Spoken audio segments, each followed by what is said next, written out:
Hi friends, எல்லாருக்கும் வணக்கம். Welcome to the channel. எனக்கு தெரிஞ்ச சமையல் அண்ட் பியூட்டி டிப்ஸ். இன்றைக்கி நம்ம சேனலில் ஒரு வாழை இலை மீன் வறுவல் தான் செய்ய போகிறோம். எப்படி செய்யலான்னு பார்க்குறதுக்கு முன்னாடி இன்னும் நீங்கள் நம்ம சேனலை சப்ஸ்கிரைப் பண்ணலைன்னா உடனே சப்ஸ்கிரைப் பண்ணிக்கோங்க. இப்போ வாங்க இந்த வாழை இலை மீன் வறுவல் எப்படி செய்யலான்னு பார்க்கலாம்.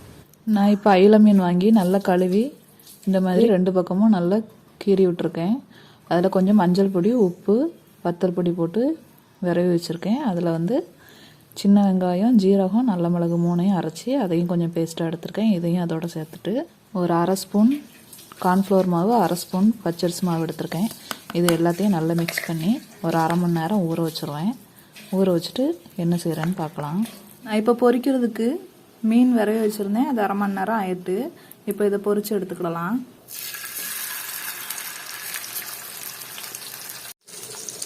ஒரு பக்கம் கொஞ்சம் வெந்தாச்சு. இப்போ அடுத்த பக்கம் மாற்றி விட்டுடலாம். அதாவது 2 பக்கமும் பெரட்டி போட்டு ஃபுல்லாக வேகக்கூடாது, ஒரு 3/4 வாசி வெந்தால் போதும். இப்போ எடுத்து வேறு தட்டெல்லாம் மாற்றி வச்சுக்கிடலாம். மீன் இந்த அளவுக்கு பொரிச்சு எடுத்திருக்கேன். இப்போ இதுக்கு ஒரு கோட்டிங் கொடுக்கணும்.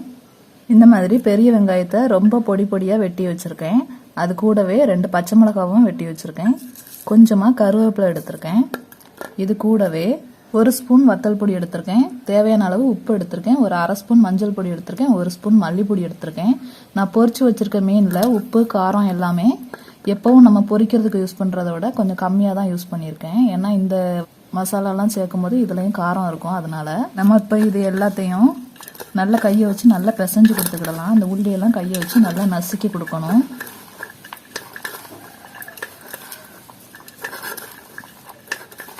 இந்த மாதிரி எல்லாத்தையும் நல்லா கையை வச்சு நல்லா அழுத்தி பிசைஞ்சு கொடுத்ததுக்கு அப்புறமா நான் ஒரு தக்காளியை இந்த மாதிரி பொடி பொடியாக வெட்டி வச்சுருக்கேன். இதையும் இதோட சேர்ந்து கையை வச்சு பிசைஞ்சுக்கோங்க.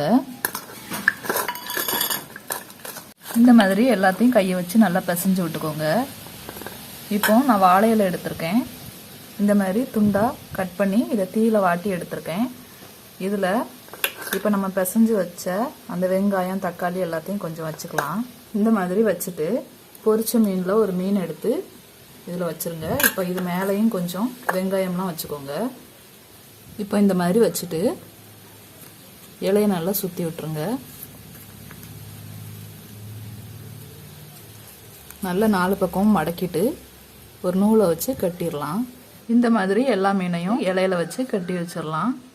ஸ்டவ் ஆன் பண்ணி தோசைக்கல் வச்சுருந்தேன். இப்போ கல் சூடாயிருச்சு. இப்போ கல் சூடானதும் வாழை இலையில மடித்து வச்சு 2 பார்சல் எடுத்து இதில் வச்சுருக்கேன். அதுக்கு மேலேயே கொஞ்சம் எண்ணெயும் ஊற்றிருங்க. இப்போ ஸ்டவ்வை மீடியம் ஃப்ளேமில் வச்சுட்டு ஒரு 10 நிமிஷம் 2 பக்கமும் மாற்றி மாற்றி போட்டு வேக வச்சுக்கோங்க. ரொம்ப தீயை கூட்டி வச்சிங்கன்னா அந்த இலை ஃபுல்லாக கரிஞ்சிரும். அதனால் மீடியம் ஃப்ளேம்லேயே வச்சுக்கோங்க. அது ஃபுல்லாக அந்த இலையோட சேர்ந்து வெந்தால் தான் நமக்கு அந்த மணமாக சூப்பராக இருக்கும் சாப்பிட்றதுக்கு. அதனால் 2 பக்கமும் கரெக்டாக மாற்றி மாற்றி போட்டுக்கோங்க. ரொம்ப கறியை விடாதீங்க. நான் இப்போ எனக்கு 2 பார்சல் போதுங்கிறதுனால நான் 2 பார்சல் போட்டு எடுத்திருக்கேன். இப்போ 10 நிமிஷம் 2 பக்கமும் மாற்றி மாற்றி போட்டாச்சு. இப்போ மீனும் நல்லா வெந்திருக்கும். இப்போ ஒரு தட்டில் மாற்றி எடுத்து வச்சுட்டு நான் உங்களுக்கு காமிக்கிறேன். இப்போ நூலை கட் பண்ணி மீன் எப்படி வெந்திருக்குன்னு பிரித்து பார்த்துக்கிடலாம். பாருங்கள், சூப்பராக வெந்திருக்கு. பார்த்த உடனே சாப்பிடணும் போல் அவ்வளோ ஆசையாக இருக்குது. சூப்பராக நல்ல வாழை இலையோட மனம், அந்த வெங்காயம், தக்காளி, பச்சை மிளகாய் எல்லாம் சேர்ந்து சூப்பராக செமையாக வாசனையாக இருக்குது. இப்போ மீன் எப்படி வந்திருக்குன்னு ஒரு ஸ்பூனை வச்சு எடுத்து பார்க்கலாம். பாருங்கள், நல்லா சாஃப்டாக வெந்திருக்கு. சூப்பராக இருக்குது. கலரே சூப்பராக இருக்குது. நான் எங்களுக்கு கொஞ்சம் காரம் அதிகமாக வேணுங்கிறதுனால நான் கொஞ்சம் காரமாக செஞ்சுருக்கேன். உங்களுக்கு காரம் கம்மியாக வேணும்னா நீங்கள் கம்மியாகவே சேர்த்துக்கலாம். பாருங்கள், சூப்பராக இருக்குது. அதை பார்த்த உடனே சாப்பிடணும் போல் இருக்குது. சூடான சாப்பாடு வாழை இலையில் போட்டு சாப்பிடும்போது ரொம்பவே மணமாக இருக்கும்.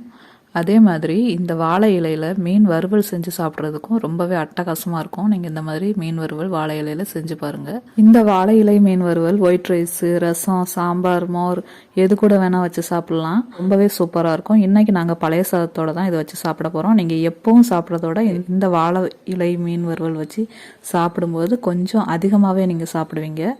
அவ்வளோ டேஸ்ட்டாக இருக்கும். நீங்கள் இதை வீட்டில் செஞ்சு பாருங்கள். செஞ்சு பார்த்துட்டு எப்படி இருந்துச்சுன்னு கமெண்டில் சொல்லுங்கள். இந்த வீடியோ உங்களுக்கு பிடிச்சிருந்துச்சுன்னா லைக் பண்ணுங்கள், ஷேர் பண்ணுங்கள், கமெண்ட் பண்ணுங்கள்.